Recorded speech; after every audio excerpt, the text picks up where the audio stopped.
Hey, this is John Lee Dumas, the founder and host of Entrepreneurs on Fire. And if you're wanting to learn how to embrace change and navigate through disruption as a leader, then listen to the Leadership is Changing podcast with my good friend, Dennis Giannoutzis. He's prepared to ignite. Welcome to Leadership is Changing. Each week, we and our guests provide information and insights through exploring leading change. This is taking your leadership to another level by finding the balance between executive excellence and personal well-being through stories that inspire real change.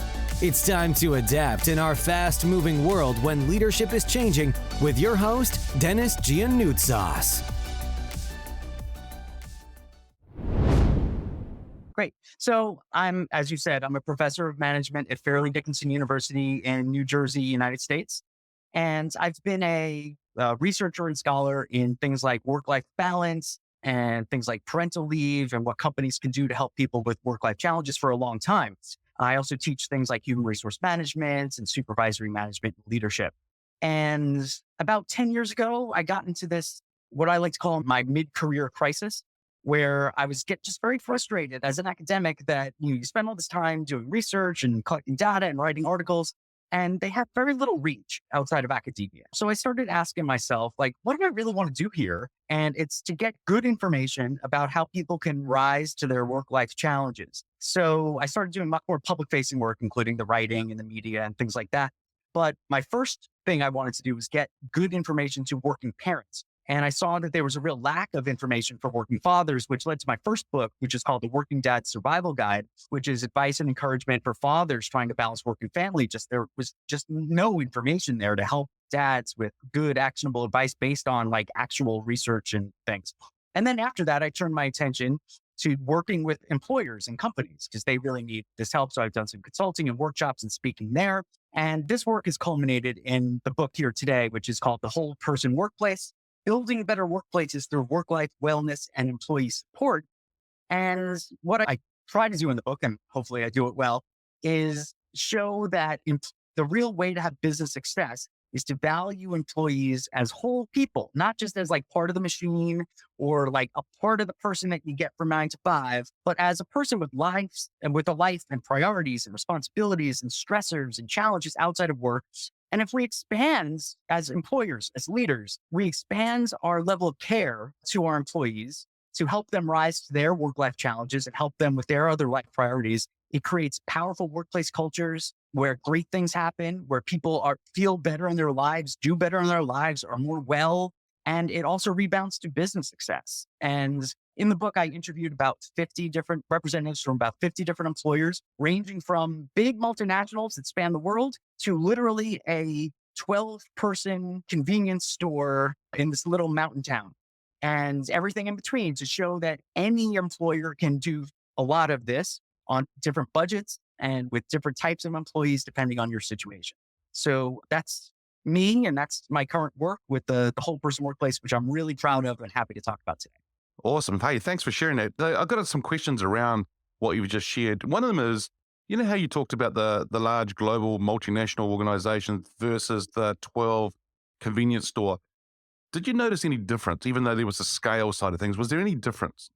I'm trying to give positive examples out into the world. So I talked to companies that I knew, and through reputation where I knew through my work and network, that they would have a set of values around being pro-employee in their approaches. So there was similarity there. Of course, there's big differences. You have these large multinational companies with large professionalized human resources departments. And then you have somebody who's working out of back office with teenagers walking in and out of so there's so many differences. But at heart, I think the commonality, at least for the people that I profiled and the workplaces I profiled, was having this set of whole person workplace values. And then the differences was really how it's expressed. Big companies can offer a wide range of benefits and can pour resources into these things. And a small convenience store, a small furniture manufacturer, they have different challenges, but they can do things differently because they're small and they can really get to know their people. So it was an interesting education speaking to all these organizations, especially because I talked to most of them in the summer of last summer while they were all trying to figure out how are we going to take care of our people and our business during the pandemic. Yeah. Okay. And the people that you interviewed, were they American based or was it across the globe? It was well overrepresented in the United States. There were a few from other places, one or two from Europe, but yeah, it's pretty much lessons from a wide range of American companies. Yeah, yeah, cool, cool. And a lot of those multinationals also have teams within other Sure. countries as well that they lead. So that's all good. So you talked about just then about the pandemic and how a lot of people are working through things. And what I found, Scott, with the leaders that I've worked with around the globe is that they found it hard. And a lot of people are finding it hard when they're in lockdown working from home, that transition. They didn't have to transition from home to work and work to home. They transitioned from the bedroom to the bedroom or the bedroom to the lounge or kitchen. When you spoke to these people as well, what did they find? Was that hard for them or what did they do to get around it? Yeah, it was hard because this was not a planned transition, right? And this was something people were forced into. When people were very reluctant to do this, were forced into it. Now, some workplaces had already built in flexibility and remote work and things, and they were 10 steps ahead because they already knew how to handle these situations. But yeah, so one of the main challenges for people who are working remotely or working from home is there's that blurred line between work time and the rest of your time. And if your computer is always there and you could always be working, how do you discipline yourself to shut yourself off, especially if your employer is not helping you do that? So some of the employers I talked to the employers that get it. They were doing things like enforcing that people really shut down when they're done with the day. And some even had company-wide kind of mental health days that they just said, this Friday, everybody's off, paid day off, just clear your head, breathe, spend time with family. Don't worry about work for the long weekend. So there were some that really helped with this and others that at least provided things like online wellness programs and other supports and things like that. But it was a hard time for everybody, obviously. What we had to live through or still are living through for the last 18 months is really hard. And managing people through this and leading people through this is an extreme challenge. It would be a shame if we went through all of this and didn't learn any lessons about how we might be able to do things better or differently in the workplace, right? It would be a real shame if we just went back to the way things were instead of realizing, hey, work could be done more flexibly, or we need to be more some of the other things going on in people's minds or in people's lives, or we need to be more mindful about the wellness and mental health of our employees, which we might not have considered before, but now is very clear that it's really important to do. Yeah, it is. And I agree. I hope people will remember things because it's important for us to learn from our past and what we've gone through and so forth and then build on that. What we noticed that in this part of the world, we had the first initial lockdown for 7 to 8 weeks hard and then we came out of it and then we had more or less zero COVID cases for a long time. But what we did notice is that people, as soon as we went down the levels of lockdown, people just switched back into that normal mode of what they were before and they forgot a lot of those things too. Yeah. But the other thing we found too, though, Scott, was leaders found it hard to get people back into the office. Yes. Yeah, and I think we're going to see a lot more of that too, that because people have been used to working from home, now trying to transition back in around people, it's going to be really interesting to see the whole transition happen. Absolutely. We talked about some of the downsides and the struggles of working from home, but the upsides are also really there for a lot of people. Where I live in the orbit of New York City, commutes are horrible. And if you can avoid commuting 2 or 3 days a week going forward, you're going to want to do that. You'll be home for family dinner. You'll be there for your kids' events. And even if it's just ad hoc flexibility, like I can come in when I need to, I can be home if I need to, I think this is really important going forward. So I think that ultimately, at least in the United States, I think a hybrid workplace where there's some in office and some at home is probably where most companies are going to land. But listen, if some people thrive working from home, let them work from home more. If some people really missed the social aspect of work or do their best work in the hubbub of an office, let them come to the office most of the time. Just make sure we have enough communication, and many companies figured out how to do that remotely or from a distance or all of that before. So there's real upsides and downsides to workplace, how the workplace changed through the pandemic. And maybe that's a silver lining in this horrible dark cloud that we've all had to live with.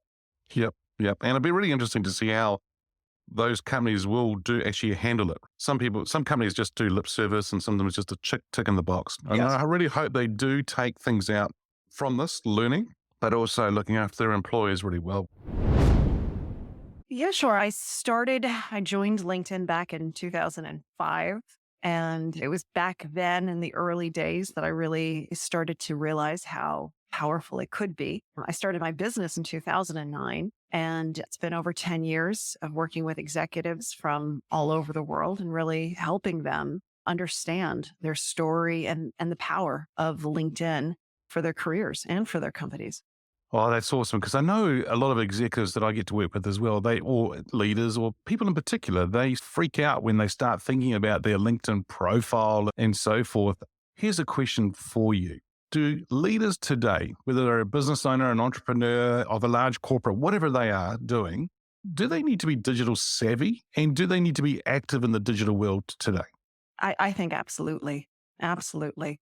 People want to know more about who they're meeting with, who they're working with, who they're going to be hearing from, who they're going to be reporting to. And they're going to enter your name into a search engine. They're going to enter it into LinkedIn. They want to learn more. They want to know who you are. And that's true right across the board. But the beauty of this is you do have the control to shape how others perceive you. Mm. And that's the content that is on your LinkedIn profile. And you're the one that writes it. You're the one that crafts it, creates it, okays it, approves it. And that's what people find. And they're hungry. They're hungry to know more. And you have that ability to tell them what to think. Yeah. Yeah. And so the way I look at it is it's more like our shop front, if we can put it that way.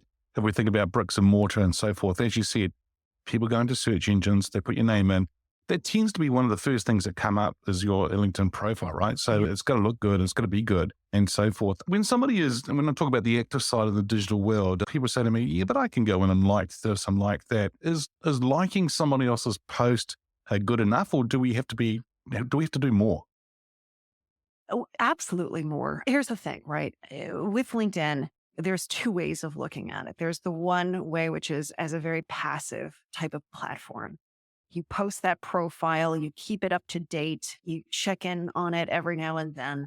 And when people find you, they read about you, they know who you are. That's a passive way of going about it. And it can be pretty successful, oddly Yeah. enough.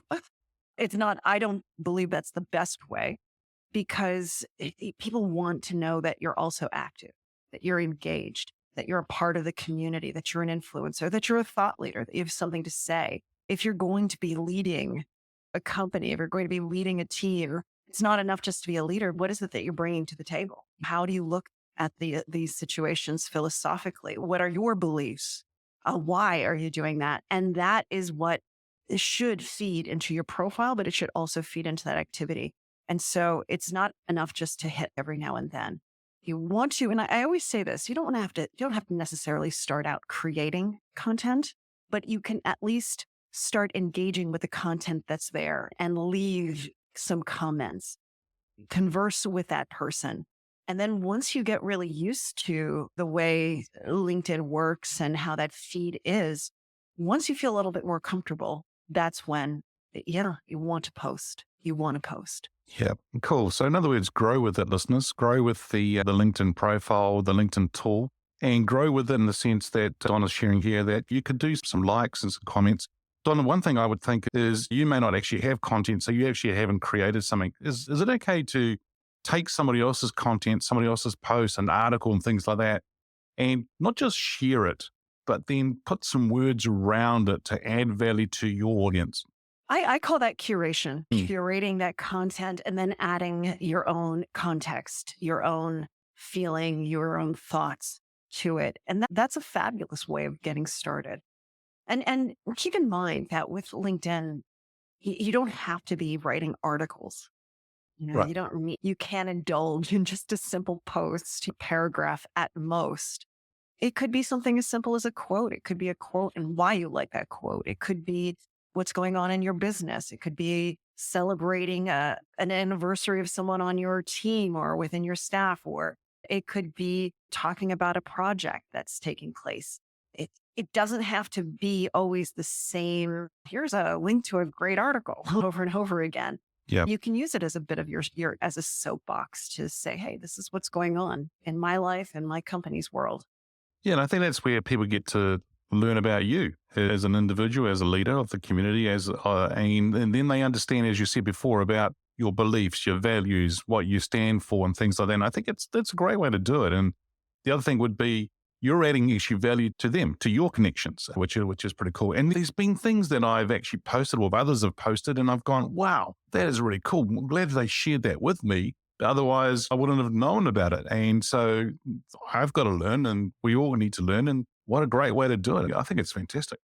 I think a lot of times people get caught up in, oh, is this a platform where I need to be selling and boasting about who I am and what we do and why you need to. And the truth is, take a step back, take that deep breath and recognize that LinkedIn is a platform to educate, to add value, to help others, to give advice, to inspire. That's what you should be aiming for. It's not to sell. It's not to plug. It's not to pitch. It's really a place to go in a very easy type of way and provide and help. Yeah, great. And so there's a question I keep getting asked all the time about, in particular around LinkedIn, because there's many other social media platforms out there. If I'm thinking of the things like Facebook and that, do I need to really be on there all the time? Is it really like a Facebook thing? I think it's different. And I think it's because it's a professional network. It's more about business and other things around that space. Am I right in my thinking and thinking of it that way? Would that be right? I think with LinkedIn, it's really changed over the last few years. At one time, we thought of LinkedIn, it was a place you had to visit on your computer, your laptop, your desktop. It's really transitioned to being, it's untethered now. You can access it on your phone. The LinkedIn app is terrific. And it's a place to visit, to scroll through the feed, to see what's going on in your network, to see what's going on in your industry. Do you need to be creating content every day? No. Now, this is what I believe with LinkedIn, and what the LinkedIn algorithm shows is LinkedIn rewards quality over quantity. Right. And when you look at your LinkedIn feed, you may even notice it. If you look, it doesn't show the most current posts, it shows the top posts.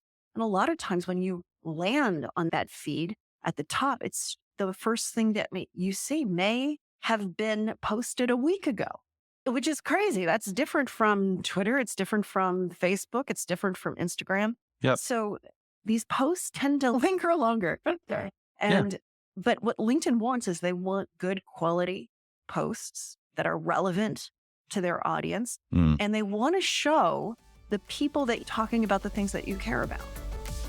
Thank you for listening to this episode of Leadership is Changing with your host, Dennis Giannoutsas. Each week, we and our guests provide information and insights through exploring leading change, inspiring executives and leaders to adapt and lead a bigger game in a fast-moving world.